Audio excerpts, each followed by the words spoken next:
یاد رکھیں اللہ تعالیٰ جو بھی چیز آپ سے لے گا اس کا بہتر بدلہ عنایت کرے گا اگر آپ صبر کریں اور ثواب کی امید رکھیں۔ جو شخص بیٹے سے محروم ہو جائے اور صبر کرے تو اس کے لیے جنت میں بیت الحمد بنایا جاتا ہے۔ اس پر مزید قیاس کر لیجئے۔ لہٰذا کسی مصیبت پر افسوس نہ کریں۔ جس نے مصیبت مقدر کی ہے اس کے پاس جنت ہے، ثواب ہے اور اجر عظیم ہے۔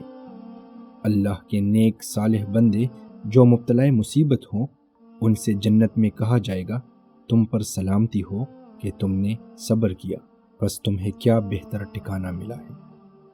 ہمیں چاہیے کہ مصیبت پر صبر کے اجر اور اس کے اچھے نتیجے کو دیکھیں۔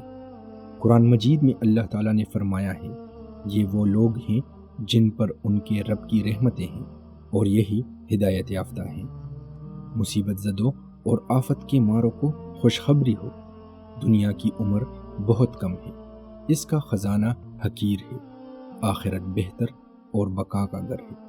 جسے یہاں مصیبت کا سامنا ہوا اسے وہاں بدلہ دیا جائے گا، جو یہاں تکے گا وہ وہاں آرام پائے گا۔ جو بھی آپ سے کھو گیا ہے آپ فائدے میں ہیں۔